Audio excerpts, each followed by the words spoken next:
thanks, Jonathan from Just Doing It, for joining me today. How is the band? How are you getting on? What's happening? Hi, Jamie. Yeah, it's we're going.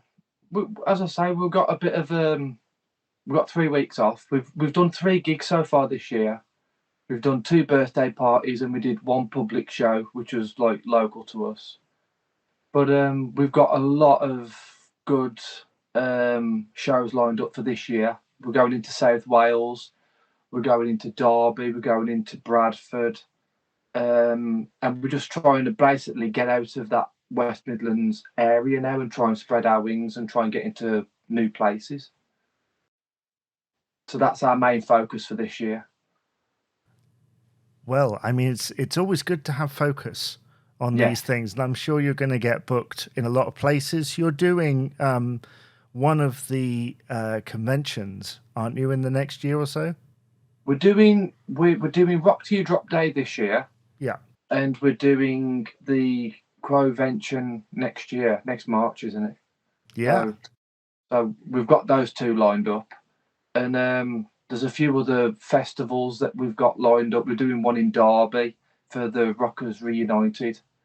That's at the Hairy Dog in Derby, I think. That's in April.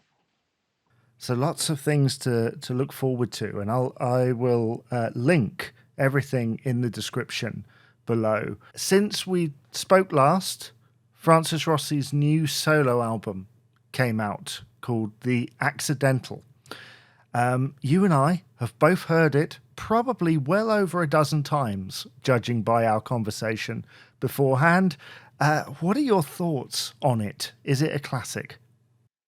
Oh, is it a classic? I don't. It's different. The only person I've really spoke to about it is my dad, and he's not keen on it. He likes a couple of the songs, but I think it's a very rare instant. Well, it's a very rare thing that I like every track on the album, because some songs there are some with every album there's a one that you'll skip, and oh, I don't want to listen to that one, or doesn't take your fancy or whatever. But on this one, I think every one grabs your attention at some point, and I think that's due to Francis Speed going outside the box, because we all know what we're listening for with a Status Quo Francis Rossi song, but he's gone completely left field and he's thrown in stuff that grabs your ear and you think, oh, what's that? Or what's that? What's he doing there? So it's one of them where I think it's a great album from start to finish. It's one of those rare albums that every track just works. There is a real atmosphere and attitude with this album that I don't think we've seen previously on his solo albums, because they are rocking, but they're also very nice Yeah, in a way. Like, you think of One Step at a Time, it's very kind of jolly and quite upbeat. yeah, And this one, it goes into, interesting territory that's in different directions, things like Something in the Air and November Again. I keep listening to Picture Perfect, oh, because that seems completely, as you say, left field of a lot of stuff that he's done, and he's reaching vocal notes that I don't think I've heard him reach for years. well, as I say, it's the one that really caught my ear was November Again, Yeah. and obviously that got released before the album got released, and I had to listen to it, and as soon as I listened to it, it got me just with that guitar riff, Yeah. and I was like, okay, and I thought that's something weird. Same with Stormy Weather. When the first time I heard that, I thought this is different. This is something he's never done before, and that's what really grabs me. If it's like the same old. There's one song on the album. I can't remember the name of it, but it sounds like "Here I Go Again" off the One Step at a Time. It's got that same chug on the guitar, Yeah. that same shuffle thing, and I've had a chat with my dad about it. I said, "Oh, that sounds the same as Here I Go Again," and there are some similarities with some of the songs, but I think as well on this new album, you could put songs. The last Quo album was Backbone. Yeah. There are a couple of songs that could have fitted onto that album. Yeah. If it would have gone with that collective. The same with some of the other songs. You could put them on other Quo albums and they wouldn't be like misplaced. I don't know if that sounds, how that sounds, but that's just my thoughts on it. Do you think that the sound and production on this album is better than Backbone? Ooh. Well, I know Rossi doesn't like recording with amps anymore, or he does very little recording with amps. He likes to go. He likes to use like the line sixes and modelling stuff. But I think it sounds better than Backbone. I'm not a huge fan of the Backbone album. But I do think this album sounds a lot better. Yeah, the drum sound I feel is much higher in the mix, and yeah, it's just a little bit more immediate somehow.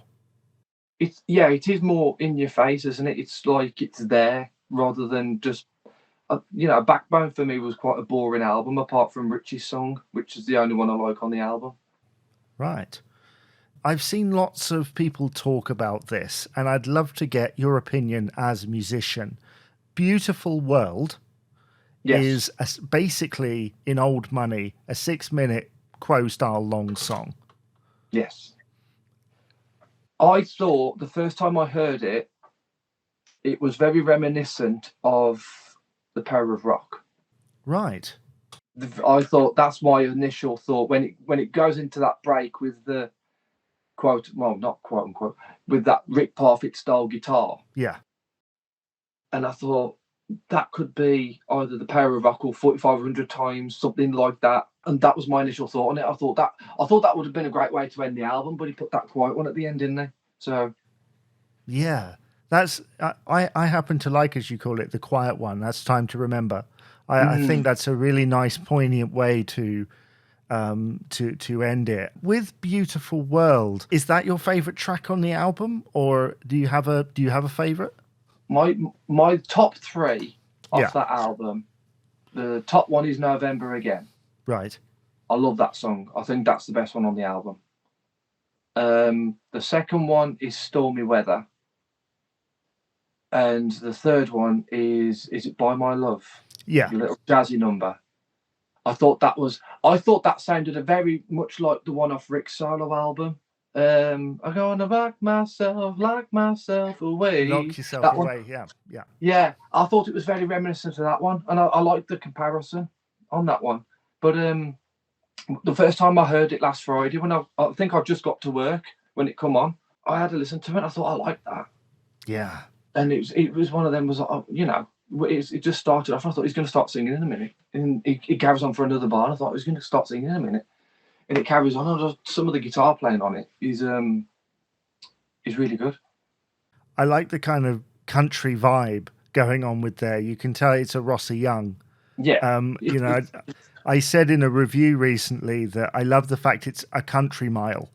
Like this, the lyrics of that song, are just really pleasing to the ear, in my view. If someone said, pick a song off there and play it live with Just Doing It and don't tell anybody what it is, which one would you get away with? Oh dear. I think it'd be Stormy Weather. I think. You think so? I think so. I think we could pull that off with the vocals that we try and do in the band. Although we'd have to get a woman for that Maggie Thatcher part, as Rossi put it. I think that one, or I would have said Back on Our Home Ground.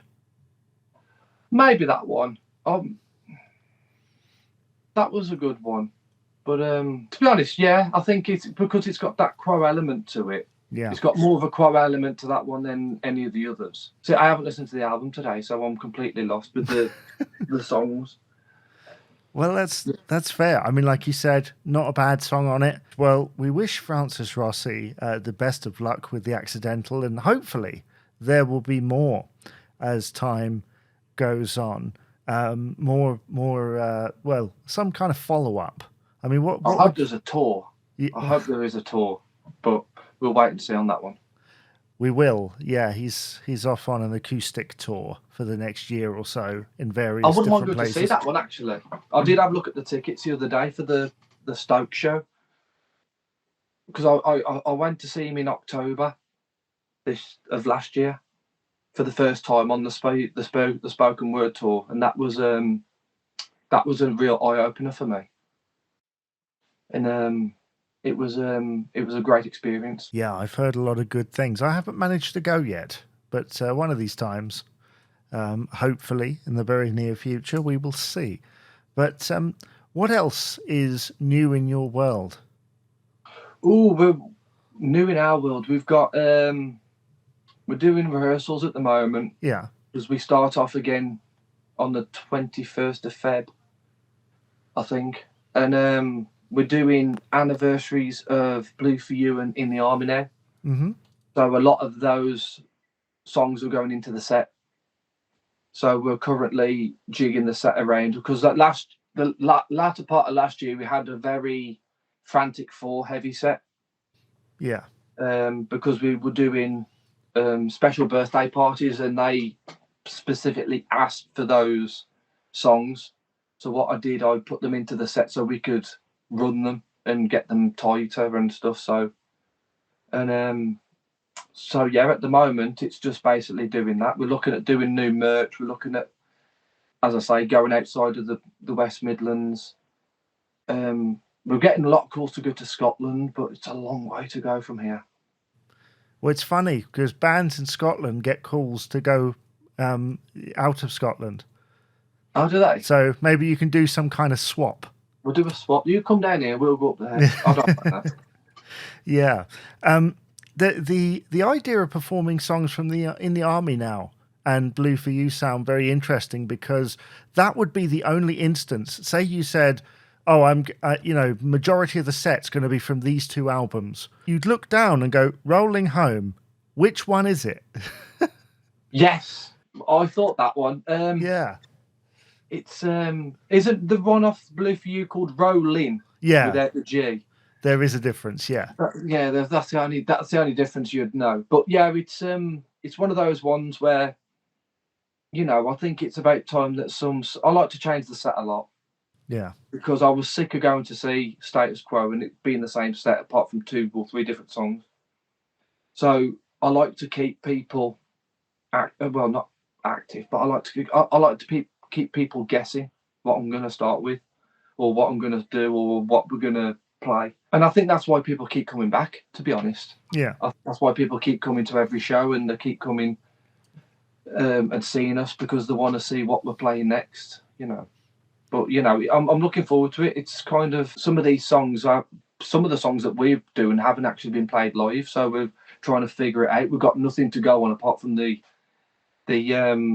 studio recording. There's a lot of bands around at the moment trying different stuff because there's so much catalogue to choose from and different eras. And you mentioned going to see Francis on his acoustic tour, and even he picked out some stuff, even from the early days that would have never have been played back in the day, which is always really interesting to hear.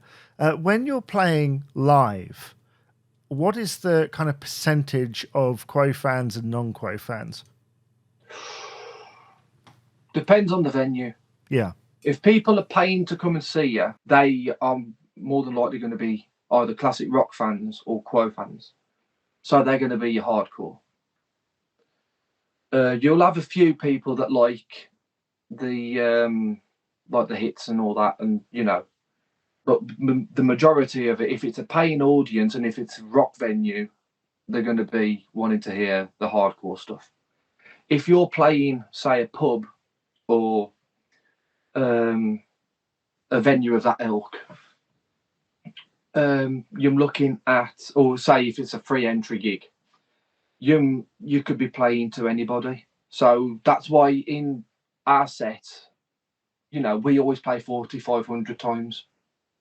We always do the long version, but we'll also put in a lot of hits. So we'll kind of weave it. So you'll have a hardcore hit, maybe a couple of hardcores, and then you'll get to your well-known stuff at the end, just to round it off so everyone's together.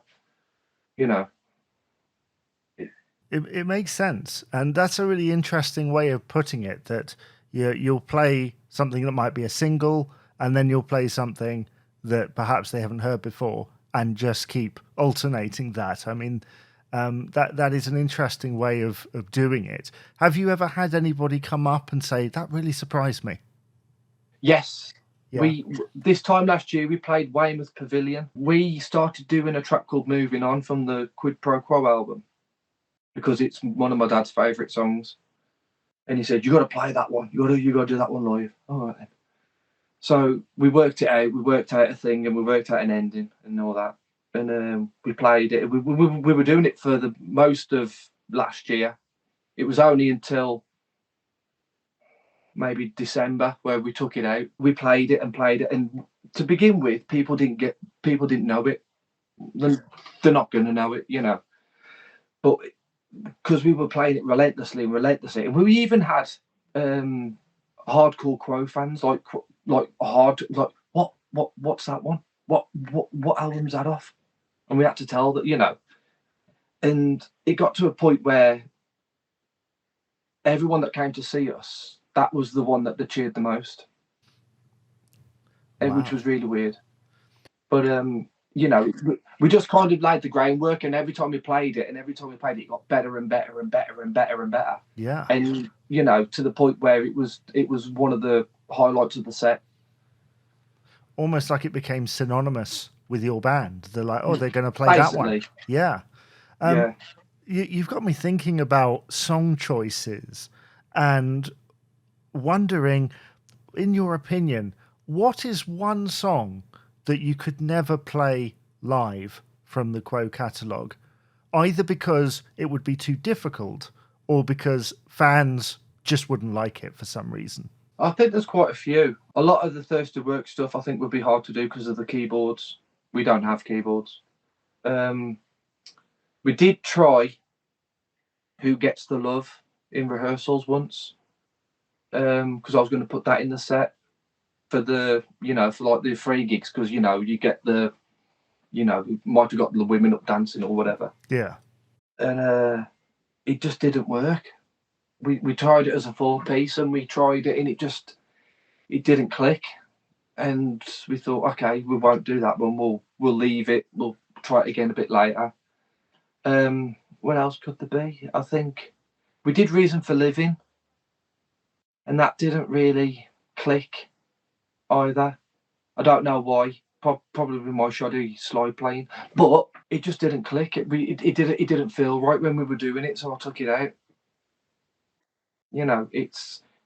Some of the, I don't know what else. I think we've done the Matchstick Men in Twice in the Sun, and that kind of worked. Not having the keyboard there, you are quite restricted to what you can do. But we try and give it a good go. We're like we did Creeping Up on You. Now that's got 3 guitars in, I believe. I think Andy Bowen plays guitar on that. And, we kind of got away with that one. But not every song is going to work. And sometimes I'm really wrong with it, So it's just one of them. You just, if it works, it works. If it doesn't, it doesn't. It's all trial and error with these things. And seeing, because there's a long period of time, Quo changed over the years, and I think some things work better than others, certainly. That's interesting about kind of the song choices and the idea that for a free gig you would experiment a bit because it's a free gig. Yeah, it's one of those. When you're doing the pub gigs, you've got to take into account that that's their local. They're not going to know the majority of the music. If it's a younger audience, they're definitely not going to know it. We did a gig. Oh, when was it? I don't know when it was. It was one of these Sizzler pubs, and we turned up, and it was all young, really young people. Like I'm talking 20s, and we started off, and they didn't have a clue what we were playing. We started off with Caroline. They just did not know it. And I went, okay, start doing this, start doing that. Come on, clap your hands, whatever. They just didn't care. And you do get gigs like that. It's like I might as well play to the brick wall. Yeah. But you just play one through. How does that feel to you if, like, you know there's going to be a few people not paying attention, but how does it feel when it feels like the entire room doesn't, want to listen? I just get detached from it. I'm just like, I'm just done. I'll just play my set and go on. That's just the way I am. It's just I just get detached from it. I kind of try and talk to them. I try and get them to a point. I try and interact with them. But if you're not getting nothing back, you think, well, what am I doing here? It's like we were talking earlier about the neurodivergent. Yes. And it is that thing where it's like, what am I doing here? Why am I doing this? They don't care. I'm just going to play what I want to play, and fuck it. Excuse my language. It's all right. I can bleep it. You just think, why am I doing this? Why am I here? Why have I taken this gig? It's just one of them. You just learn and move on. But then on the other end of the seesaw, if it's a good gig and everybody's thing, like that must be the most like crazy dopamine hit going. Yeah. So much adrenaline. The last gig we did publicly was the Billesley Rock Club, which is very close to where I live, and we had about for the January. It was the last weekend before payday. And we had about maybe 50 to 60 people in this room.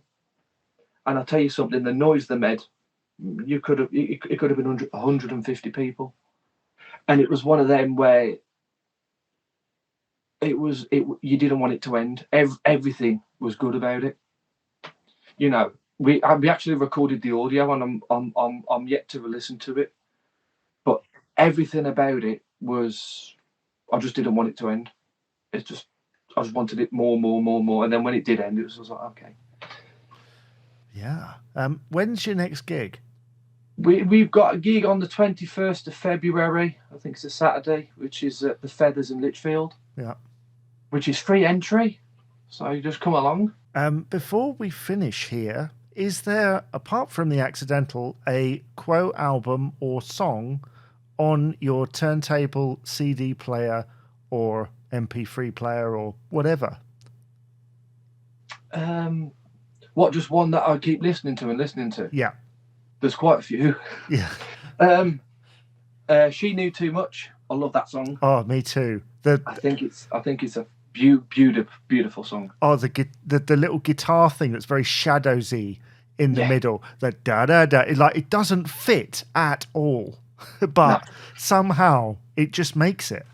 Yeah, I'll play that one. That's one of the songs that we've been toying with doing live, just because I like the song. Another one is Temporary Friend. Yeah, I really like that one, and I like the opening riff to that one. There's a lot of mid-90s like B-sides, that sort of thing. I think that the 90s B-sides are better than the stuff they put on the album. I do. I honestly do. I think most of them songs I've just mentioned, Heavy Days, another one. Yeah. From the Rock to Your Drop sessions. It should have been on the album. Yes, possibly so. An alternative version without the cover versions and the reworkings. Something along those lines. They had the material. I mean, there were tens of songs for Thirsty Work, I think, that were put out there and then, stuck on B-sides. So there was always plenty of material. And like you say, they're always very strong as well. Yeah, it's as I say, it's those are the maybe 3 or 4 that I have like a favourites playlist. Yeah. And you know, I've got various songs on there. I've got like Who Asked You and Mountain Lady. I've got quite a lot into the Alan Lancaster songs at the moment. Mm-hmm. So you know, we've just started doing Old Rag Blues live, and that's another one. I just love it. I just love the song, and I prefer the version with Alan's vocal on. Actually, sorry, What is it about Alan's vocal on that song that you like? I just think it sounds punchier. When I first heard it on the Rockers Rollin' box set, I just initially loved it, and I thought that's better than the one they put out. That's an interesting observation. Yeah. It's a lot punchier. It's a lot more. You know, it just grabbed my ear more than the way Rossi sang it. But obviously, the record company wanted the one Rossi sang on. Yeah. Well, thank you once again for joining me. And Just Doing It, you can find them on Facebook. I'll do the link in the description below. Thank you, Jonathan, for appearing on the podcast today. Thank you for having me. It's been a pleasure talking to you.